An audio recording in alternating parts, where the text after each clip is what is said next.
Saudara, Amerika Serikat menarik kapal induk terbesarnya dari Timur Tengah. Apakah penarikan ini merupakan bagian dari strategi militer dan diplomasi atau justru menjadi sinyal bahwa Amerika Serikat mulai kehilangan daya tekan di Timur Tengah? Kita akan bahas hal ini bersama Angel Damayanti, Guru Besar Keamanan Internasional UKI, dan Stanislaus Rianta, pengamat intelijen dan keamanan Universitas Indonesia. Selamat malam Mbak Angel, Mas Stanis. Malam. Selamat malam Mas Stanis juga. Baik. Malam, Mbak. Saya ke Mbak Angel dulu. Alih-alih ada glorious statementnya dari Pete Hegseth ya, katanya dengan this is the biggest deployment katanya dari USS Gerald R. Ford. Tapi ada ternyata sepertinya anggapan dari sebagian pihak bahwa ini justru kemunduran dari militer Amerika Serikat yang menarik kapal perang terbesarnya di Timur Tengah. Nah, apakah Anda punya analisis yang sama ataukah ada perspektif lain, Mbak Angel? Ya, satu sisi memang orang bisa saja melihat sepertinya Amerika sudah kelelahan ya, sehingga menarik kapal perangnya atau kapal induknya USS Ford ini kembali ke Virginia, ke Amerika, dan melihat seakan-akan ya Amerika lemah dalam hal ini gitu, atau kalah gitu ya, kalah taktik dengan Iran. Tapi ada juga yang menyebutkan atau melihatnya bahwa ini adalah karena gini, kapal USS Ford-nya sendiri sudah lebih dari 11 bulan kurang lebih berkeliling, berpatroli, dan ada banyak kerusakan juga secara internal sehingga perlu dibereskan, dan sehingga ada kemungkinan Amerika punya strategi untuk mengirimkan kapal induk yang baru gitu, yang karena Amerika kan memang selalu modelnya dia merasa ada tanggung jawab moral untuk melindungi terutama laut-laut internasional gitu, karena dia punya kapal-kapal dagang yang harus dijaga misalnya, atau kapal-kapal komersial yang harus dikawal, sehingga dan atas nama freedom of navigation dia tuh selalu berkeliling gitu ya ke banyak tempat.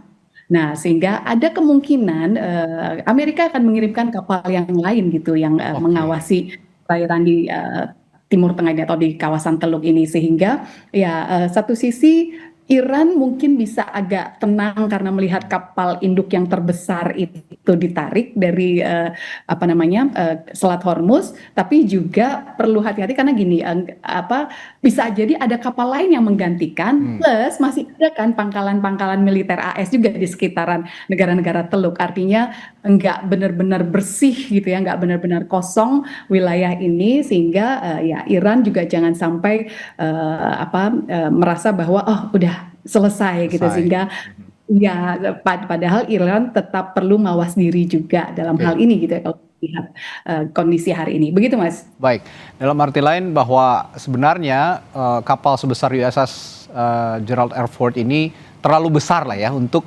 eskalasi yang dinilai, ini nilai Amerika ya, penilaian Amerika mungkin terlalu besar untuk menguasai lagi atau menekan Iran. Jadi cukup kapal-kapal yang lebih kecil, sepertinya begitu ya, Bejel ya?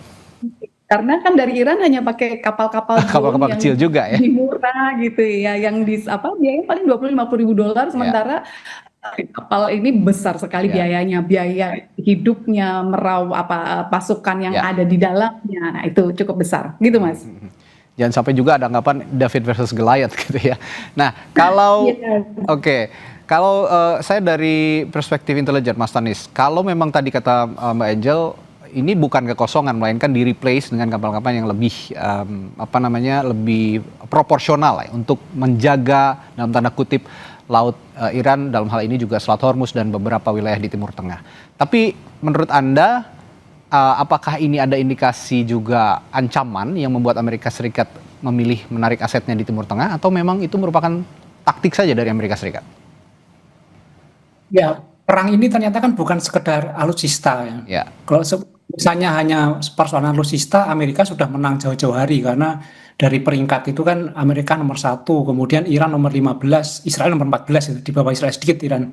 Selisihnya jauh sekali antara 1 sampai 15. Harusnya kalau misalnya itu persoalan alutsista udah menang. Tapi saya melihat begini, satu persoalan teknis dulu. Misalnya kapal induk itu ditarik, memang kapal induknya tidak bisa masuk Selat Hormuz, itu memang tidak memungkinkan untuk masuk, karena memang besarnya kapal induk itu sekitar 5 kali lapangan bola lah, itu sangat sulit untuk masuk Hormuz. Jadi dia hanya sebagai transit di luar, di bawah mungkin di bawah pangkalan di Oman. Tapi kan Amerika juga punya pangkalan-pangkalan di wilayah Teluk, ada banyak ya, sehingga sebenarnya kapal induk itu diperlukan jika memang tidak ada tempat transit, tapi ketika di situ ada pangkalan-pangkalan juga tidak diperlukan. Jadi secara teknis sebenarnya Amerika siap-siap saja jika memang itu masalah teknis, mau pakai pangkalan, mau pakai kapal induk itu tidak masalah, mau ngirim yang tidak masalah. Tapi penarikan kapal induk di tengah-tengah situasi seperti ini kan menjadi simbol ya, menjadi simbol sebenarnya bahwa ini Amerika mengurangi kekuatan. Itu semua orang pasti akan melihat seperti itu. Apalagi ketika ada di replace, kecuali kalau misalnya dikirim 2 nih ditarik 1, wah ini berarti menambah kekuatan. Tapi ini kan kita lihat ditarik saja 1 nih. Jadi tidak ada upaya untuk menunjukkan menambah kekuatan gitu loh. Walaupun sebenarnya Amerika siap-siap saja itu. Jadi ini perang bukan masalah alutsista sebenarnya, tapi ada masalah lain yang saya kira jauh mungkin dari internal dalam negeri, misalnya tekanan terkait budget. Kita tahu bahwa budgetnya sudah melebihi dari 400 berapa triliun menjadi 500 triliun, dan itu diprotes sama internal Amerika sehingga pada protes. Mungkin tekanan politik dan ekonomi di dalam negeri itu lebih kuat tekanannya daripada soal Iran terhadap Trump. Oke.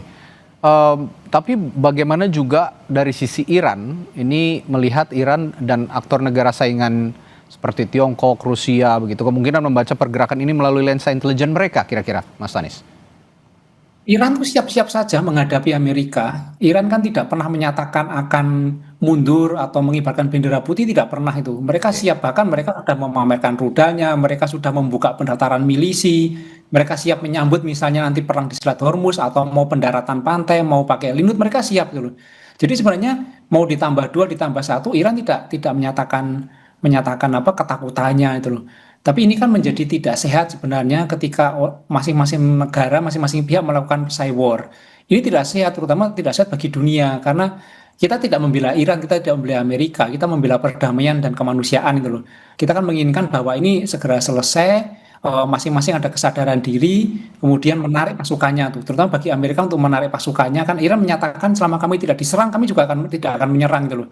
Tapi ini masalahnya adalah bagaimana Trump menarik pasukannya, exit strateginya tanpa mempermalukan dia. Ini yang menjadi masalah ini loh. Ini kan yang sekarang dihadapi Trump. Kalau misalnya hanya menarik saja tanpa menyatakan menang misalnya, dia akan diri oleh Kongres. Duit yang 500 triliun itu mana hasilnya gitu. Itu yang ditanyakan gitu loh. Nah ini kan menjadi kendala bagi Trump. Jadi mungkin strategi yang paling tepat ya tetap melakukan jeda perang tanpa batas waktu sambil tetap memelihara situasi, mungkin situasi permusuhan lah atau apalah, tapi tetap dilakukan jeda. Atau Trump menyatakan bahwa kami telah selesai perang, kami telah menang, telah tidak ada lagi senjata nuklir di Iran, selesai. Oke. Dari teori keamanan internasional, Mbak Angel, di tengah gencatan senjata seperti ini, penarikan kapal USS Gerald R. Ford yang besar begitu ya, kalau kata Paul Kennedy ini imperial overstretch katanya. Tapi ada beberapa anggapan juga, terutama dari Parlemen Amerika Serikat, bahwa ini smart power. Kira-kira kalau dari Anda analisisnya lebih condong kemana nih? Oke, tadi Mas, jadi gini, melihat ini dari katakanlah kacamata negara-negara teluk gitu ya. Kalau kita melihat dari perspektif Iran, tentu ya tadi sudah sempat dijelaskan, kapal induk ini terlalu besar dan lawannya model drone Iran yang kecil tapi lincah gitu, dan cukup banyak juga kerusakan-kerusakan juga yang dialami Amerika, dan tadi biayanya sebenarnya terlalu besar. Sehingga kalau mau dibilang itu stretchingnya Amerika di negara-negara teluk, mungkin untuk kasus Iran itu nggak berhasil gitu ya, bisa dipatahkan oleh Iran. Tapi kalau kita melihat dari negara-negara teluk lainnya, katakanlah Oman atau Saudi Arabia atau Uni Emirat Arab gitu ya, mundurnya atau ditariknya kapal induk Gerald Ford ini semacam buat negara-negara yang khawatir dengan Iran, terutama Israel misalnya gitu ya, selain 3 negara yang tadi saya sebut, itu seperti mereka kehilangan payung jadinya, kehilangan perlindungan yang selama ini memberikan efek deterrence buat Iran, memberikan efek deterrence buat Iran. Kalau Iran macam-macam, ini udah kapal induk yang besar yang punya kekuatan sedemikian rupa gitu ya, sehingga tadi tergantung dari kacamata mana kita mau melihat, karena senjata itu Mas, atau katakanlah kapal induk itu ibarat pisau. Pisaunya sendiri sebenarnya bukan menjadi ancaman buat kita misalnya, tapi tergantung pisau. Di lain memang perang yang terjadi di Timur Tengah ini awal mulanya juga dari Israel begitu ya, dari kepentingan Israel yang saat ini masih terdistract sepertinya oleh milisi Hizbullah. Nah ini juga betul sekali, saya agak sepakat juga tadi kalau memandang bahwa Israel seolah kehilangan sandaran ketika USS Gerald Ford ini ditarik mundur gitu ya oleh Amerika Serikat. Nah tapi kalau kondisinya seperti itu, dari POV atau point of view-nya intelijen, Mas Tanis, apakah Iran punya situasi yang bisa dimanfaatkan dengan kembalinya kapal induk AS ini ke negaranya? Tapi jangan dijawab dulu, saya akan tanyakan itu nanti ke Mas Tanis setelah jeda di Sapa Indonesia Malam. Saudara, Ketua Parlemen Iran Muhammad Baghir Kalibov bertemu Menteri Dalam Negeri Pakistan Mohsin Naqvi di Tehran pada Minggu waktu setempat. Pertemuan ini berlangsung di saat Pakistan masih terus berupaya memfasilitasi negosiasi antara Iran dan Amerika Serikat di tengah gencatan senjata keduanya. Menteri Dalam Negeri Pakistan tiba di Teheran dan langsung melakukan pembicaraan. Langkah yang dilakukan Menteri Dalam Negeri Pakistan adalah upaya untuk membantu meredakan ketegangan antara Amerika Serikat dan Iran. Juru bicara Kementerian Luar Negeri Iran, Esmail Baghei, mengatakan proses negosiasi dengan Amerika Serikat masih berlangsung dengan Pakistan sebagai mediatornya. Ia menambahkan melalui Pakistan, Iran telah menerima sejumlah poin perbaikan dan pertimbangan dalam proposal negosiasinya. رغم اینکه طرف‌های آمریکایی به صورت علنی اعلام کردن این طرح مردود هست، ما از طرف میانجی پاکستانی مجموعه نکات و ملاحظات اصلاحی از نظر اونها دریافت کردیم. بنابراین از روز بعد از ارسال نقطه نظرات ما به طرف آمریکایی از طرف پاکستان، ما با مجموعی از پیشنهادات طرف مقابل مواجه شدیم که در این چند روز بررسی شد و همونطور که دیروز اعلام شد متقابلا نقطه نظرات ما به طرف آمریکایی منعکس. Sementara itu, Menteri Luar Negeri Iran Abbas Araghchi mengatakan bahwa Amerika Serikat telah mengirimkan pernyataan yang kontradiktif dan retorika irasional yang berlebihan, yang telah menghambat kemajuan dalam negosiasi untuk mengakhiri perang. Ia menambahkan bahwa negosiasi akan berjalan maju jika Amerika Serikat siap untuk sebuah kesepakatan yang adil dan seimbang. Araghchi juga menyebut masalah cadangan uranium yang diperkaya di Iran tetap menjadi salah satu subjek paling sulit dalam negosiasi dengan Amerika Serikat. همونطور که عرض کردم ما یکی از مشکلات این هست که پیام‌های متضاد، سخنان متضاد و گزافه‌گویی‌های غیر منطقی زیاد از طرف آمریکایی‌ها گفته میشه که مخالف هر گونه مسیر مذاکراتی و مسیر دیپلماسی هست. Kita lanjutkan perbincangan bersama Angel Damayanti, Guru Besar Keamanan Internasional Universitas Kristen Indonesia, dan Stanislaus Rianta, Pengamat Intelijen dan Keamanan Universitas Indonesia. Tadi saya ke Mas Tanis, dengan kondisi USS Gerald R. Ford ditarik mundur ke Amerika Serikat, ada bukan mungkin kekosongan, tapi replace yang dengan skala yang lebih kecil, kekuatan militer yang lebih kecil untuk mengawasi Selat Hormuz dan juga kawasan Timur Tengah. Nah, dengan kondisi seperti ini, Mas Tanis, dari point of view intelijen, apa sebenarnya yang bisa dimanfaatkan oleh Iran dalam hal ini? Ya, kita pakai pandangan umum saja. Misalnya kita sebagai Iran, kita melihat bahwa lawan kita ternyata senjatanya yang terbesar itu ditarik mundur, kemudian tidak ada pengganti. Itu tentu kita happy.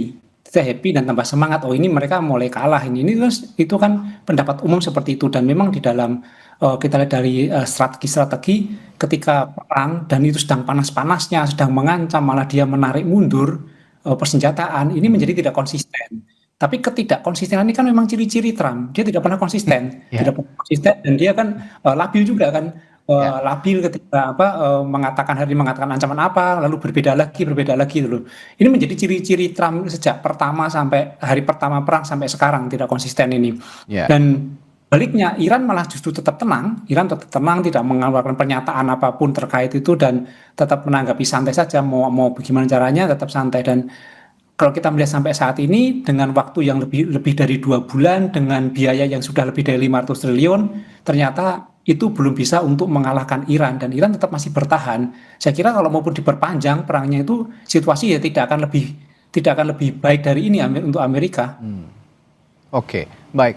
Kalau begitu dari perspektif deterrence dan compliance, Mbak Angel, bagaimana kita menilai efektivitas kehadiran kapal induk Amerika Serikat di Timur Tengah yang mereplace USS Gerald Ford tadi?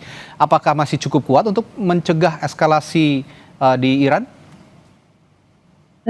Mas, kapal sebesar USS Gerald Ford saja tidak bisa menekan Iran, gitu ya. Apalagi kapal-kapal yang kelasnya lebih kecil daripada kapal induk ini, gitu. Sehingga saya sih melihat Iran memang tetap akan melawan, menantang, bahkan ya apapun kebijakan yang diambil oleh Amerika Serikat gitu, selama yang menjadi proposal Iran itu belum disetujui atau belum dibahas lebih detail gitu oleh antara Amerika dengan Iran. Sehingga saya melihatnya ya deterrence-nya Amerika dengan menggunakan kapal besar, kapal induk itu saja tidak maksimal, apalagi kalau menggunakan kapal kecil. Walaupun gini, tetap itu juga jangan jumawa gitu, merasa kayak saya ingat waktu tahun 90-an misalnya Afghanistan mengklaim ketika dia perang melawan Uni Soviet, ya mengklaim dia gitu, padahal sebenarnya bukan berarti Afghanistan punya kekuatan jauh lebih besar daripada Uni Soviet, tapi karena memang ada masalah di dalam negeri Uni Sovietnya gitu. Tapi ya Afghanistan bisa saja mengklaim apapun gitu. Nah ini bisa jadi tadi karena biaya yang dikeluarkan terlalu besar sehingga ditarik, dan kapal induk ini juga memang ada beberapa hal yang harus diperbaiki gitu ya, ditarik dan mungkin nanti akan diganti dengan kapal-kapal, saya nggak tahu kapal induk yang lebih kecil kah atau kapal yang lainnya. Tapi yang pasti pangkalan militer Amerika kan masih tetap ada, kapal fighternya tetap masih ada di situ juga gitu, destroyernya juga masih ada. Sehingga maksud saya Iran walaupun dia punya semangat yang kuat dan tidak mudah menyerah, tapi juga jangan menganggap ini adalah sebuah kekalahan gitu ya, atau Amerika menyerah begitu saja. Tidak juga. Nah, ya itu tadi, Amerika pasti tetap akan punya kepentingan melindungi beberapa mitranya, teman-temannya yang ada di kawasan Timur Tengah, terutama dalam hal ini Iran atau Oman atau Uni Emirat Arab gitu ya, Saudi Arabia. Ini kan teman-temannya yang menurut Amerika memang juga tetap perlu dilindungi, selain karena mitra strategis juga karena kebutuhan energi misalnya, atau karena ya itu tadi, Amerika selalu merasa dia adalah negara hegemon, negara superpower yang sepertinya rasa punya tanggung jawab untuk keliling patroli kemana-mana gitu, dan menjaga keamanan negara-negara aliansinya. Begitu. Baik. Saya ingin ada pertanyaan yang agak melebar sedikit, tapi menurut saya ini agak menarik begitu ya untuk ditanyakan.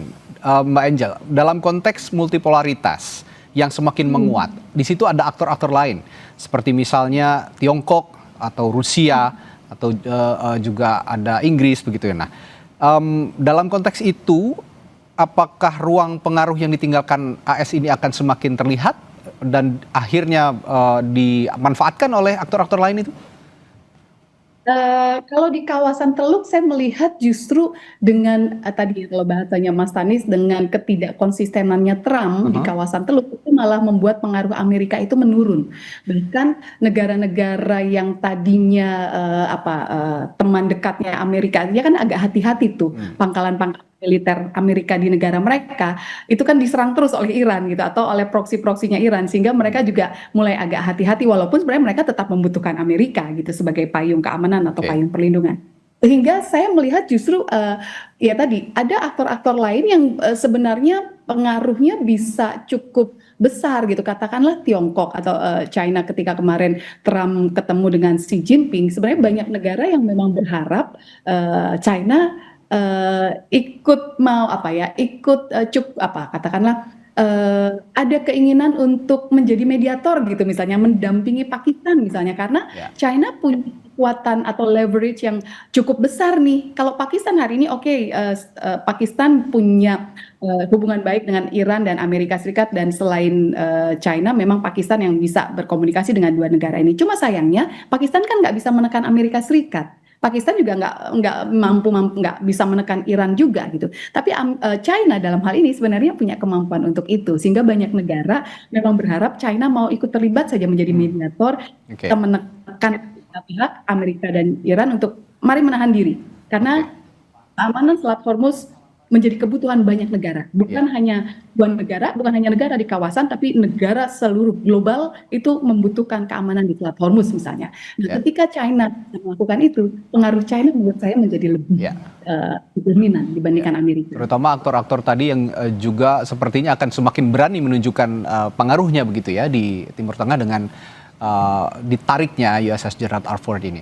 Tapi saya tertarik juga menanyakan bagaimana intelijen, Mas Tanis, biasanya menilai apakah penarikan kekuatan militer seperti ini merupakan deeskalasi sungguhan atau hanya pengaturan ulang kekuatan atau force major adjustment, Mas Tanis? Saya melihat malah faktornya hanya masalah budgeting. Budget saja ya? Oke. Ya, budget dan kapal itu memang sudah ada beberapa kerusakan dan harus pulang karena sudah bulan kan itu tidak efektif. Tapi gini, situasi saat ini yang sudah 2 bulan lebih perang dan Amerika belum menang dan Iran belum kalah, ini membuat pandangan dunia terhadap Amerika akan berubah. Bahwa Amerika bukan negara yang sangat kuat lagi. Tapi juga pandangan pada Iran juga akan berubah. Ternyata Iran adalah negara yang mempunyai ketahanan yang cukup baik. Nah, ini kan yang kemudian dimanfaatkan oleh Cina, Rusia untuk mengisi pendapat-pendapat dunia yang berubah itu, termasuk Cina tentu seperti itu. Dan saya kira wajar bahwa semua negara-negara besar akan merebut pengaruh siapa yang terbesar di dunia ini, pasti itu hal yang sangat wajar menurut saya. Oke. Tapi begini, saya mencoba bertanya juga dari sisi Iran. Kalau tadi saya bertanya apa yang bisa dimanfaatkan dari situasi seperti ini oleh Iran, yang sekarang ingin saya tanyakan risiko atau miscalculation atau eskalasi yang tidak disengaja yang bisa muncul jika Iran salah membaca niat Amerika Serikat pasca penarikan kapal induk terbesarnya ini, kira-kira apa, Mas Tanis? Ya, Iran kan sudah siap untuk perang untuk kondisi apapun ya, dia siap hancur-hancur gitu. Iran tuh sudah menyiapkan itu. Ingat bahwa Iran kompak, masyarakatnya kompak dan dia punya ideologi. Sementara Amerika ini kan mendapat tekanan besar. Tapi saya sangat yakin bahwa nanti berakhirnya perang ini itu bukan karena 2 negara yang konfrontasi kemudian satu kalah satu menang, tidak. Tapi menurut saya karena tekanan dalam negeri, terutama Amerika. Jadi tekanan dalam negeri Amerika terkait budget, terkait ekonomi, politik, apalagi ada pemilu sela, itu nanti yang akan mengakhiri perang ini meskipun tidak dinyatakan bahwa Amerika kalah tapi akan mundur dari Iran, kemudian akan menyatakan bahwa perang telah usai karena tidak ditemukan nuklir atau telah diatur, sehingga Trump akan fokus kepada pemilu. Saya yakin pemilu lebih menarik daripada ngurusin Iran bagi Trump. Iya, apalagi pemilu selat tidak akan lama lagi dan kondisi internal politik di Amerika Serikat juga belakangan begitu ya, masyarakat Amerika Serikat juga banyak yang tidak mendukung, sebenarnya banyak yang tidak mendukung langkah Donald Trump ini, sehingga untuk memulihkan citranya juga harus menata ulang kalkulasi politik yang dilakukan di Amerika Serikat oleh Donald Trump. Terakhir saya ke Mbak Angel, tadi saya tertarik dengan pernyataan Mbak Angel bahwa Israel kehilangan sandaran dengan ditarik USS Gerald Ford. Lalu bagaimana nasib Israel saat ini? Apakah masih bisa dimanfaatkan oleh Amerika Serikat sebagai sekutunya di Timur Tengah, Mbak Angel? Sebagai sekutu sih tetap saja ya Mas, cuma bisa jadi ya yang merasa insecure kan Israelnya sebenarnya dengan payung keamanan, dan Israel juga masih menghadapi proksinya Iran, maksud saya Hizbullah gitu ya, atau beberapa di Irak dan lain sebagainya. Nah, ini tadi Israel sebenarnya lebih merasa gamang dibandingkan Amerika. Amerika narik mundur ya paling ya berbagai persepsi bisa saja muncul. Tapi buat Israel dia benar-benar kehilangan payung keamanan yang selama ini dia pikir bisa menyelesaikan Iran dalam waktu singkat dan cepat, tapi ternyata tidak. Apalagi Iran didukung oleh bukan saja proksi, tapi tadi ada negara-negara besar, katakanlah dalam hal ini China dan Rusia, yang sebenarnya mensupport juga dalam hal persenjataan Iran dan uranium Iran. Begitu Mas. Baik, terima kasih sekali lagi perspektif yang sangat menarik dari masing-masing narasumber saya. Ada Mbak Angel Damayanti, Guru Besar Keamanan Internasional Universitas Kristen Indonesia, dan Stanislaus Rianta, Analis Intelijen dan Keamanan Universitas Indonesia. Terima kasih Mbak dan Mas, selamat malam, sampai jumpa lagi. Terima kasih.